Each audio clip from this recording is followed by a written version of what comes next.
আচ্ছা, চান্দিহাটের নাম কেন হচ্ছে? এটা যদি আপনার একটা ঐতিহ্য আছে কে বলতে পারেন? মানে যে চান্দিহাট বলো না এটাকে, এটা ঐতিহ্যটা কি? কারণ এই নামকরণ কিসের জন্য করা হয়েছে? মানে এখানে কোনো মানুষ নাই, বলার মতো কেউ নাই। আপনার যদি বয়স হিসেবে তো আপনার কিছু একটা স্মরণ থাকার কথা। কি কন? কত বছর আগে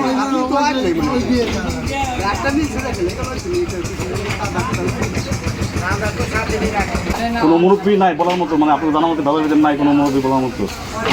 মানে এটা আপনাদের জন্য ভালো, দেখেন আপনাদের এলাকাটা উঠে তুলে ধরলাম, বুঝলেন না, সবাই দেখলো, আপনাদের জন্য ভালো না জিনিসটা সবাই পরিচিত হইলো। মানে ওইটা ঐতিহ্যটা কি বুঝছেন, এটা আমরা তুলে ধরি, ঠিক আছে? এই সম্বন্ধে যদি কাকা আপনি যদি কিছু বলতেন কাকা, ঠিক আছে? মানে এই সম্বন্ধে যতটুকু আপনার জানা থাকে আর কি, আপনাদের গ্রাম আপনাদের বাজার মানে 500-1000 লোক দেখবে, আপনাদের জন্য ভালো না?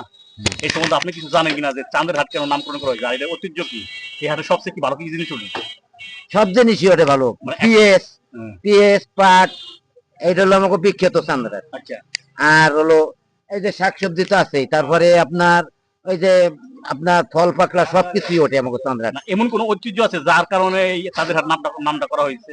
হ্যাঁ, ঐতিহ্য আছে। এনে হলো ঐতিহ্য হলো আপনার এই জায়গার মুরব্বী আসলো এই ঠান্ডা মাতুবের বাপের নাম জানি কি, মজিদ মাতুবের, এই যে খবির মোল্লা, কাউসর সর্দার, এই আপনার আরো ওই যে গদের তফজল মোল্লা, হাসান মোল্লা, এই যে তারপরে যে হারেজ মোল্লা, তারপরে যে আরেকজনের নাম জানি কি যে মাতুবের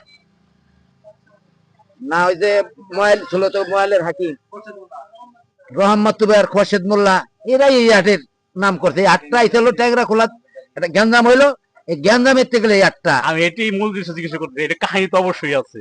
এই ট্যাংরা খোলা গ্যাঞ্জাম হইলো তো খবির মোল্লার বাপের নাম ছিল কালু মোল্লা, কালু মোল্লার সাথে হলো গ্যাঞ্জাম হইলো, তখন হলো ওখান থেকে এই হাট, এই চান্দ্রার ওই জায়গায় মুখ গোলমাল করার পর তখন মাইরে ধরে এই চান্দ্রারটা মিলাইলো। আচ্ছা কাকা, হেনতে লই চান্দ্রার। অসুবিধা নেই, একটু বলার জন্য আপনাকে ধন্যবাদ। ইনশাল্লাহ আমরা আবার আসবো, যেদিন আসি ইনশাল্লাহ ভোরে আসবো, ঠিক আছে? ভোরে আসি অবশ্যই হাট দেখবো এবং হাটের ভিডিও সুন্দর করে করবো, ঠিক আছে কাকা?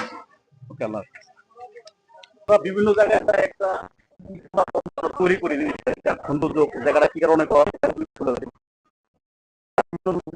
কমেন্ট করে আপনাদের বাজারের মতো, তারা আপনাদের একটা ভোর প্রবাসী থাকে, অনেকদিন দেশে আসতে পারে না, এই জিনিসটা দেখে তারাও খুশি হয়।